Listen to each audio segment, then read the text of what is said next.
Fumban, waouh, quelle architecture!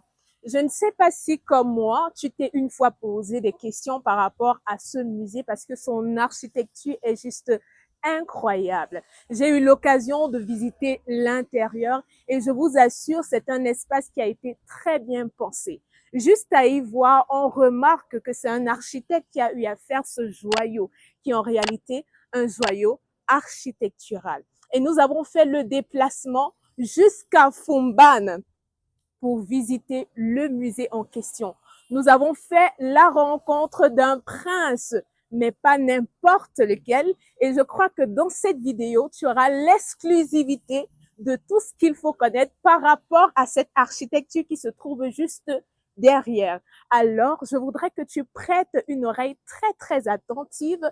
Elle se veut assez longue, pas très, mais quand même assez. Donc, je t'invite à prendre une tasse de thé également ou encore un café pour te maintenir. Ne manque pas également de prendre un bloc-notes afin de noter tout ce qui sera dit. Sur ce, je te souhaite une très belle écoute. Votre compagne fidèle, prête pour donner vie à vos rêves. Danka Architecture and Design, elle s'offre à vous pour des conseils, l'assistance dans le choix du site, la conception 2D et 3D, l'aménagement et design intérieur, les rendus, les simulations, les devis quantitatifs et estimatifs, la maîtrise d'œuvre comprenant suivi et contrôle du chantier et la mise à disposition d'une équipe compétente pour la réalisation de son projet de construction. Danka Architecture and Design, laissez parler vos rêves et façonnez votre avenir. Ok, bonsoir monsieur.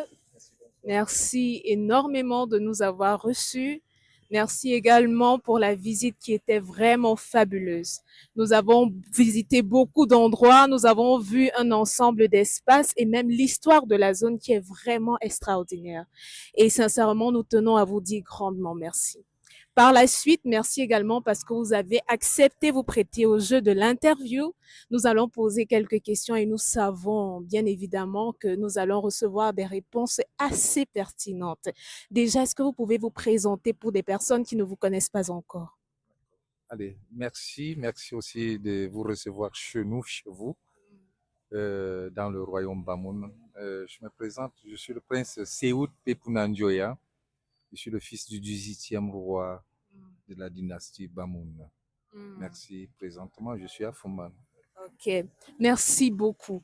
En quelques mots de façon brève, c'est qui les Bamoun au Cameroun en particulier et en Afrique en général? Ouf, les Bamoun sont des Bamoun. Les Bamoun sont les gens accueillants.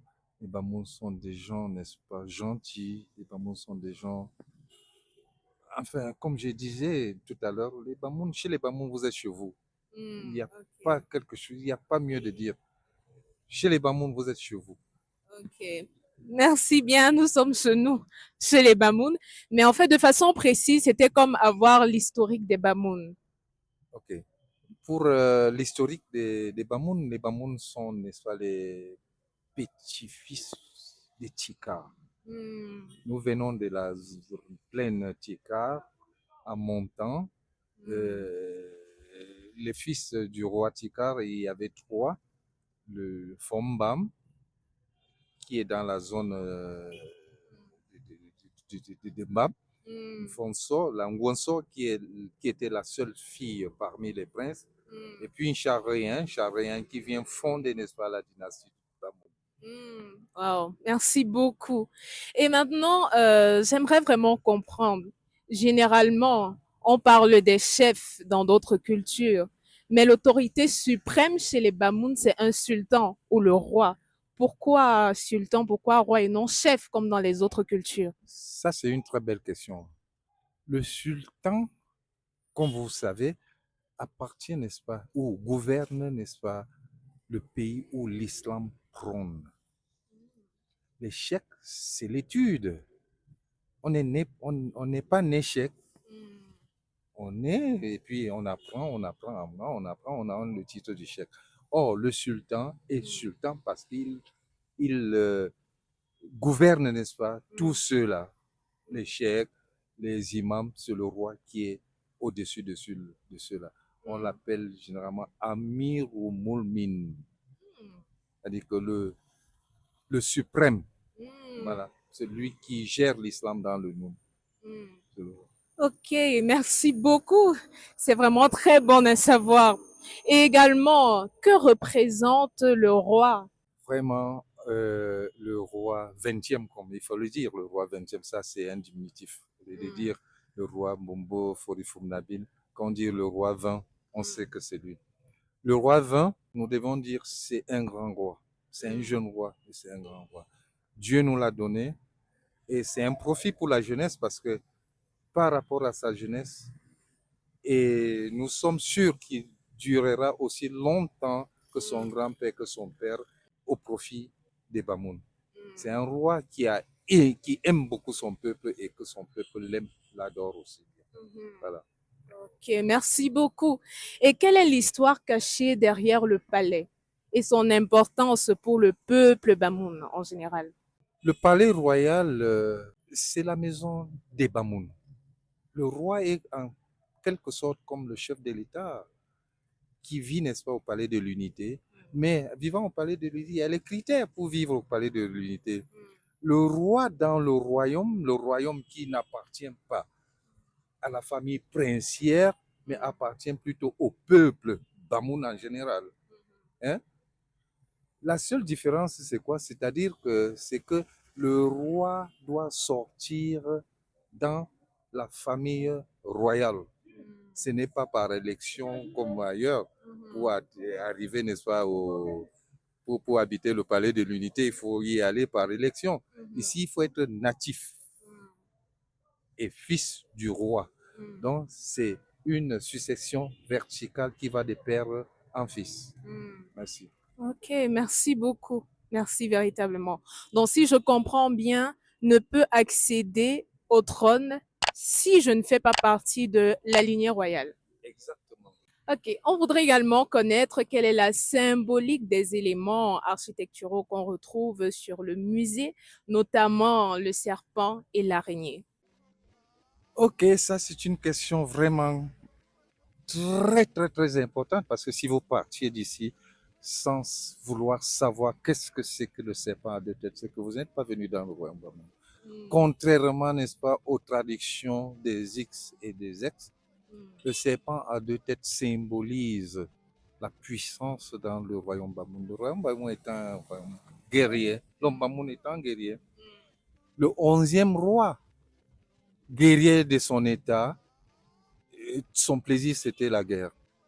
Et quand il allait en guerre, il s'est dit un jour que bon, ben, en allant en amont, peut-être que l'ennemi peut venir en aval. Alors, il a dessiné ce serpent qui a deux têtes. Si tu viens en arrière, je te mords. Si tu viens en avant, je vais te mordre. Une double victoire, en fait. Voilà. L'araignée, nous savons, l'araignée passe tout son temps à tisser. Donc, l'homme Bamoun est un travailleur. C'est pas quelqu'un qui reste les bras croisés. Sur tous les fronts, vous trouverez l'homme Bamoun. Donc, nous avons la ruse d'un côté et le travail d'un autre côté. Exactement, c'est ça. Ok. À côté de ça, j'observe bien le gong à l'avant. Je pense que ça a également une bonne symbolique. C'est comme la patrie, ce sont des symboles du royaume Bamoun. Vous avez, quand on dit paix, travail, patrie. Chez nous, les Bamoun, il y a le double, le serpent à deux têtes, il y a l'araignée et il y a le double gond. Le travail, la puissance et la patrie. Et également, juste par curiosité, à l'intérieur, nous avons observé le tissu ndop qu'on appelle vulgairement, mais qui également a des motifs pas très communs comme ce qu'on retrouve généralement dans le Grand Ouest. Donc, quelle est la particularité de ce tissu-là? Ça, c'est spécialement Ndop, s'il faut revenir dessus, Bamoun, créé par le roi Njoya. Le roi Njoya n'avait pas voulu, comme je disais que le Bamoun était un travailleur, n'avait pas voulu, n'est-ce pas, que son peuple soit nu, reste nu, qu'il doit s'habiller. C'est là où vous avez vu dans l'autre tissu le symbole des Bamoun qui diffère, n'est-ce pas, ceux du nord-ouest et puis le reste des grâces de nos frères Bamileke de l'autre côté. C'est ça. Voilà la grande différence entre le Ndop Bamoun et le Ndop d'O. Ok. Et le motif, ou du moins les motifs, parce qu'on retrouve plusieurs motifs. Il y a une symbolique très particulière par rapport à ces motifs-là. Pas forcément, mais lorsque vous verrez, n'est-ce pas, le doublogon, sachez que ça, c'est Bamoun propre. Maintenant, nous allons entrer dans le vif du sujet concernant la partie construction même. Voilà. Par rapport à l'édifice, par rapport au palais, par rapport au musée déjà. Lorsque nous parlons des matériaux de construction qui ont été utilisés, est-ce que vous pouvez un peu nous briefer sur les matériaux qui ont été utilisés? Bon, en ce qui concerne, n'est-ce pas, la construction du palais, le palais a été construit par le roi Njoya, l'un des célèbres rois Njoya. Parce que s'il faut parler de la célébrité, nous parlerons, n'est-ce pas, du roi 11e, le roi Mbombo. Non, le tout premier charien fondateur, le roi Mbombo 11e, le roi Njoya 17e, 17e, 18e, et le roi Seydou Jimolou Njoya, qui chute maintenant sur le roi Ibrahim Bombo Njoya, sénateur qui vient de nous quitter tout récemment. Quant à parler de la construction, le roi, en faisant, n'est-ce pas, une visite à l'époque chez les Allemands dans le sud-ouest à Boya, il a vu, n'est-ce pas, cette architecture, la maison du gouverneur à l'époque, qui l'avait beaucoup impressionné. Il a vu, il a regardé ça pendant longtemps. Quand il arrive à Fumban, il a appelé certains de ses notables. Il a dit, bon, ok, voilà, le bâtiment que j'ai vu chez les Blancs, là, c'est beau. Il faut que nous fassions aussi la même chose ici. C'est par là, avec ces notables architectes quelque part parmi les uns, on, n'est-ce pas, édifié cet édifice que vous voyez jusqu'au jour d'aujourd'hui. Ok. Et justement, lorsque je parlais de matériaux de construction, je parlais de, par exemple, le ciment, par exemple, le gravier, Voilà. par exemple, l'aluminium, par exemple. Voilà, les matériaux qui ont été utilisés. Et exactement, nous, à l'époque, il n'y avait pas de matériel des Blancs. Tout ça, c'est des trucs traditionnels, matériels naturels. Les briques, ce sont des briques en terre cuite. La toiture, c'était des tuiles en terre cuite toujours. Et ce que nous utilisions, que c'est que lui, quand je dis nous, c'est que lui, bon, pourquoi pas, nous utilisions, n'est-ce pas, comme du ciment, lorsqu'on met une brique avec, il faut mettre le ciment. Lui, c'était certaines des pâtes qu'on appelait, n'est-ce pas, là, c'est comme la sève, la colle, une certaine colle qu'on prenait sur certains arbres, on mettait, et puis ainsi de suite, jusqu'à aujourd'hui. Ça veut dire que même le palais actuel est construit de la même manière. C'est ça. Ça n'a pas changé. Bien entendu, en 1985, lorsqu'il fallait rénover, c'était juste des petites retouches qui avaient été faites. Le palais est resté tel que jusqu'à aujourd'hui. À côté de cela, les techniques de construction que vous avez utilisées, ce sont les techniques propres à la région ou alors c'est emprunté d'autres cultures? Je dirais bien, s'il faut utiliser le mot emprunter d'autres cultures, ce n'est que, n'est-ce pas, l'architecture allemande qui avait été vue de l'autre côté. Sinon, c'est propre Bamoun. Et Njoya unique. Voilà. Et vous avez quelques connaissances de cette technique-là que vous pouvez un peu notifier en passant? À mon âge, je ne pense pas que je peux vous répondre à cette question-là. Hein. Okay. Peut-être alors nous conduire vers quelqu'un qui pourra. Prochainement. Voilà, la prochaine fois, on va vous en quelque part. D'accord. Ok, merci beaucoup. Nous aimerions également savoir, est-ce que le palais attire beaucoup de touristes? Énormément. Énormément, énormément, énormément. À mon avis, je dirais plus aux Camerounais et même aux Bamoun, parce qu'il y a les Bamoun qui sont à Fumbote et puis dans d'autres petits arrondissements. Si vous ne venez pas à Fumban visiter le palais des rois Bamoun et le musée des rois Bamoun, c'est une honte.